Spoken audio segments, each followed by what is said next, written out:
Con Personal, disfruta internet sin fronteras, porque por solo 25 pesos por día podés seguir conectado estés en Argentina, Paraguay o Bolivia. Activa gratis este beneficio mandando un SMS con la palabra Datos LIM al número 152. Internet para que todo suceda. Personal. Más información en personal.com.ar. Voy a saludar a quien conoce más del tema, mucho más que yo. Simplemente me voy a dedicar a preguntarle a Miguel Ponce, director del Centro de Estudios para el Comercio Exterior del Siglo XXI. Quiero saber qué le pareció a él esta gira presidencial. Miguel, buen día, ¿qué tal? ¿Cómo le va? Marcos Claverino lo saluda. Muy buenos días, Marco, alegría de estar de nuevo con ustedes. Muchas gracias por este rato. ¿Qué opinión tiene acerca de la gira y de los resultados, básicamente? Bueno, yo creo, por supuesto, que es contradictorio. Lo acabo de escuchar al presidente de la Nación hablando desde la Casa Rosada con la excusa de este achicamiento, ¿no es cierto?, racionalización del Estado que están planteando, pero en realidad se dedicó a hablar precisamente de la gira europea, de cómo los empresarios lo tratan, lo miman, aunque después inviertan, digamos, ¿no? Porque los números son contundentes. Él habló mucho de la inversión lograda, y la inversión lograda hasta el momento es el 1% de toda la inversión que se ha efectuado en la Argentina. Si nosotros tenemos unos 17, 18 puntos de inversión externa, la gran mayoría es inversión efectuada a nivel por los empresarios locales, aunque sean algunos de ellos empresas extranjeras que están radicadas en el país. El resto es inversión estatal, y obviamente ha quedado un 1% solamente logrado luego de todo lo que ha sido el Davos 1, ahora el Davos 2, G20, OMC. Y cuando decíamos contradictorio es porque obviamente hay lugares donde se ha obtenido un hecho positivo. ¿Qué es lo más positivo de toda la gira? La venta del reactor nuclear, ¿no es cierto?, por parte de INVAP, de unos entre 300 y 400 millones de dólares. Vamos a ver cómo termina el proyecto definitivo, donde Argentina compite con los dos líderes tecnológicos de esta temática, que son Corea del Sur y Francia. A ambos se le gana, como ya se les ha ganado en Australia, Egipto, en otros lugares donde también se compitió. ¿Y qué podemos extraer como conclusión y aprendizaje en esta situación? Que hace desde el año 50 Argentina tiene una política sostenida de apoyo a la Comisión Nacional de Energía Atómica, luego también al INVAP cuando fuera creado, en lo que claramente es una política de Estado, porque sea el gobierno que sea, con algunos altibajos, por supuesto, dependiendo de los momentos y de la geopolítica, el apoyo a este desarrollo nuclear en la Argentina basado en ciencia y tecnología, Facultad de Ciencias Exactas, el Balseiro, digamos, todo el esquema científico-tecnológico ha permitido que una política de Estado hoy pueda exhibir resultados exitosos. En comercio exterior no tenemos una política de Estado. Claramente nos está faltando. Nosotros desde el centro hace 4 años hicimos llegar al gobierno anterior y luego a los puntos centrales de lo que debiera ser una política de Estado en comercio exterior. Obviamente el mayor cachetazo lo hemos tenido en Francia, donde Macron, con todas las letras, ha dicho explícitamente que va a sostener, como lo han hecho todos los presidentes franceses, sean de derecha, Chirac, Sarkozy, o socialistas como Hollande en su momento, el PAC, la política agropecuaria comunitaria, que implica subvencionar la producción agropecuaria para que esa población que trabaja en esto no se vaya a las ciudades, no se vaya a París. Es decir, me parece que se ha hecho una lectura bastante ingenua o voluntarista, por lo menos, de los resultados que se podían obtener. Se ha pretendido reemplazar el profesionalismo diplomático comercial por una esperanzado diplomacia presidencial, cuando ya esto no viene dando resultados, como es en el vínculo con los Estados Unidos. Marco, recordemos, se decía que el vínculo entre el presidente y Trump iba a garantizar desde la lluvia de inversiones hasta un trato preferencial.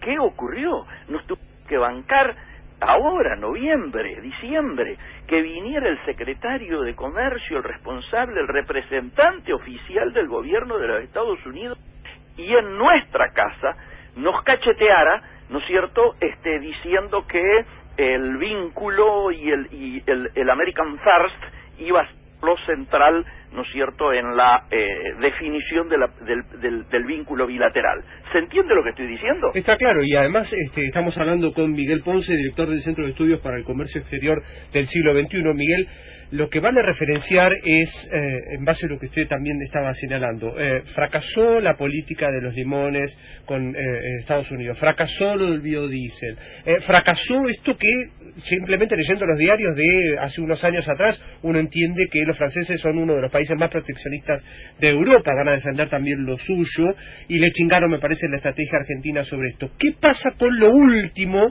que se está guardando aquí, bueno, ante estas erradas, qué va a ocurrir con el biodiesel en Europa? Bueno, tenemos dos situaciones, yo diría, amenazantes en este momento en términos de comercio exterior. Vos bien decías lo de los limones, recordemos que luego de ese exabrupto, ¿no es cierto?, de el secretario de Comercio de Estados Unidos aquí en Buenos Aires, 48 horas después nos pusieron ese despropósito que son los aranceles para el biodiesel en Estados Unidos. ¿Cuánto implicaba eso? ¿Cuál era el impacto cuantitativo? 1.200 millones. ¿Por qué no hubo una reacción en Argentina de pánico ante esta situación y de posible cierre de nuestras centrales, ¿no es cierto?, productoras de biodiesel? Porque inmediatamente, como habíamos ganado el panel ante la OMC en relación al biodiesel, esos 1.200 iban a ser reemplazados por 1.800 millones que iban a provenir de Unión Europea. Claro, es de un día para el otro primero, y segundo, ha habido una contraofensiva a partir precisamente de que nuestros vínculos, yo diría en términos de Bruselas, no se han profesionalizado como hubiera sido necesario, y hoy estamos peligrando con esto como una situación difícil que va a tener una respuesta seguramente formal, pero lo que sí en términos de efectividades conducentes nos retrasa esta posibilidad. A esto agreguémosle que es muy posible que en esta semana o comienzos de la otra Estados Unidos nos notifique que nos coloca aranceles también prohibitivos para el acero y el aluminio, ahora aferrándose a un concepto que tiene que ver con el tema de materiales implicados en la seguridad. Entonces, el cuadro de situación es difícil. Yo entiendo que debe volver a retomarse el camino del profesionalismo en las negociaciones económicas internacionales y sobre todo no engañar a la gente. No se puede decir que estamos a punto de firmar esta semana en Bruselas o dentro de 2 semanas en Asunción, porque Paraguay tiene la presidencia pro tempore del Mercosur, que se va a firmar allí el Acuerdo Unión Europea-Mercosur. Yo reconozco que a esta altura la cantidad de veces que se anunció la firma del acuerdo, se iba a firmar en Buenos Aires, se iba a firmar en Davos, se iba a firmar ahora en Bruselas, se va a firmar, dicen, en Asunción. La verdad es que lo que está en debate es a esta altura si se va a firmar o no. La demora está claro que tiene que ver con esto que hacíamos referencia anteriormente. Francia dirige un grupo que integran fundamentalmente y de manera muy activa Irlanda y Polonia, en ese orden de importancia, que son los mayores proveedores de agroindustria para la Unión Europea. Allí existe, y esto parece ser no tenido en cuenta, lo que se denomina un convenio y reglas de reciprocidad. Es decir, Alemania, ¿por qué está tranquila Francia en relación a su postura dura? ¿Quién es el que está mañana sentado ante los representantes argentinos, Cabrera, el canciller Fury, Brown, etcétera? El número 2 de el área agropecuaria precisamente de la PAC, o sea, de la política agropecuaria comunitaria, que precisamente es un irlandés, que va a ser mucho más duro que el titular. Lo mandan al más duro de los duros para este tema, con lo cual los resultados ya son previsibles, ¿no es cierto? Entonces, me parece que la dificultad en definir esto, cuando yo hablaba de reciprocidad, está basado en que Francia está tranquila porque Alemania la va a apoyar, no la puede abandonar. ¿Por qué? Porque si no, Francia no la apoya en su política de defensa de exportaciones de la temática del automóvil. Yo almorcé con el embajador alemán en la Argentina en el momento en que se realizaba la reunión de la OMC, y él reconocía: nosotros queremos firmar ya el acuerdo. Alemania está deseosa lo antes posible en cerrar el acuerdo con Mercosur, de la misma manera en que aceleró el proceso de cierre del acuerdo más importante que tiene hasta este momento Unión Europea, que es con Japón.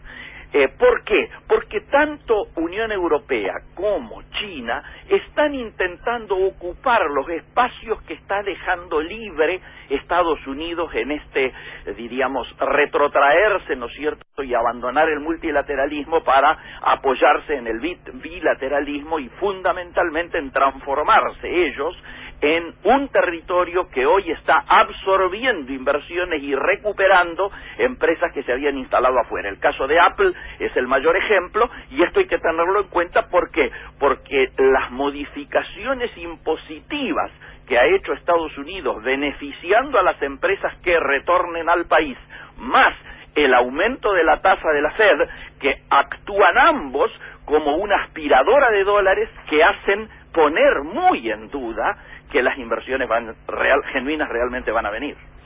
A mí me sobrevienen, Miguel, un montón de preguntas a partir de lo que usted está hablando, pero voy a tratar de administrar también los tiempos. Por favor. El presidente Mauricio Macri acaba de decir que las inversiones ya están en Argentina. Yo leí a Susana Malcorra, y hablando de la reunión de la OMC, que fue un fracaso porque no lograron ponerse de acuerdo en el documento final. Siempre se espera eso, ¿no? ¿Qué van a decir al futuro los representantes de los países, por ejemplo, en materia comercial? Pero está diciendo Malcorra, hoy asesora del gobierno, ya no canciller, de que las inversiones se van a atrasar un poco. Esto, ¿cómo es observable en momentos en que el INDEC está diciendo la balanza comercial es muy perjudicial para la Argentina y es mucho más de lo que se esperaba cuando la aprobación del proyecto de cálculo de gastos y recursos que aprobó el Congreso? Correctísimo, y te lo cuantifico. Vos estás poniendo el dedo en el ventilador. Yo te quiero comentar que el presupuesto nacional lleva implícito un error técnico que a los que estamos en comercio exterior nos llama mucho la atención. Se coloca una hipótesis de crecimiento de 3.5 de PBI. Vamos a suponer que damos por cierto esto. Lo que no puede ponerse es simultáneamente unos renglones más abajo que el crecimiento de las importaciones va a ser del 6.8. ¿Por qué? Porque todos sabemos en la Argentina, los que estamos en estos temas, que por cada punto de crecimiento del PBI crecen 3 puntos las importaciones. ¿Por qué? Porque la matriz de importación nuestra es esencialmente productiva. El 84% de lo que hoy ingresa al país son insumos, partes y piezas, bienes de capital, bienes intermedios para la industria, el campo y la infraestructura de servicios públicos y privados. Es decir, que si crece 3.5 el PBI, el crecimiento de las importaciones va a ser de piso 10.5, con lo cual ya estamos anunciando, y me parece que esto es lo que se pretendió ocultar, que el déficit comercial, el rojo comercial de nuestra balanza va a ser superior al de este año, que fue récord. Es decir, yo siempre digo, a mí me preocupan, por esto que hablábamos de que es una importación esencialmente productiva la nuestra, siempre me preocupan mucho más las exportaciones que no reaccionan que las importaciones que crecen. Porque obviamente los dólares para pagar el endeudamiento en el que se está cayendo aceleradamente tienen que ser dólares genuinos. ¿De dónde vienen los únicos dólares genuinos? De la balanza comercial. Si la balanza comercial sigue creciendo en su rojo, es decir, en su déficit, estamos en problemas, ¿no?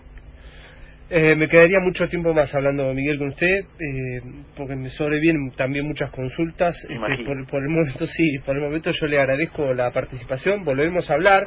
Mencionar simplemente que cuando hablábamos con Héctor Otegui, desde el presidente del INVAP desde Holanda, hablamos la semana pasada, me decía que era un proyecto que ellos habían iniciado en el 2004. La crisis mundial, que ahora está saliendo el mundo de esa crisis del 2008, dice, permite, entre otras cosas, que los holandeses vuelvan a decir, bueno, podemos tener financiamiento para este proyecto, pero sin dudas a nosotros nos llena mucho de orgullo el hecho de que el INVAP, una sociedad del Estado, precisamente lleve adelante esta iniciativa, que además nos decía Otegi, los australianos no se cansan desde hace 10 años de decir el lugar a donde van, que lo mejor que les ha pasado es tener un reactor que se haya construido por parte de la Argentina. Totalmente de acuerdo. Yo viví en Río Negro, mi padre fue inspector de todas las escuelas de Río Negro, así que conozco el INVAP desde su generación.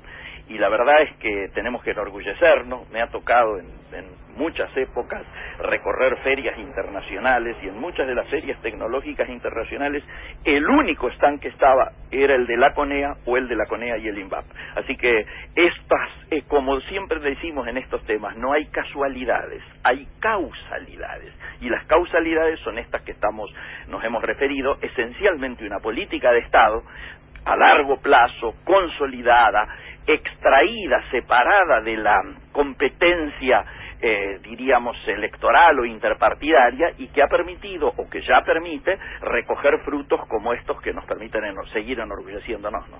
Miguel, le mando un abrazo, muchas gracias. Marcos, a una alegría, siempre a disposición de ustedes, Miguel Ponce, director del Centro de Estudios para el Comercio Exterior del siglo XXI, dialogaba con nosotros un análisis muy preciso acerca de lo que observó, resultó ser el resultado de la gira del presidente Mauricio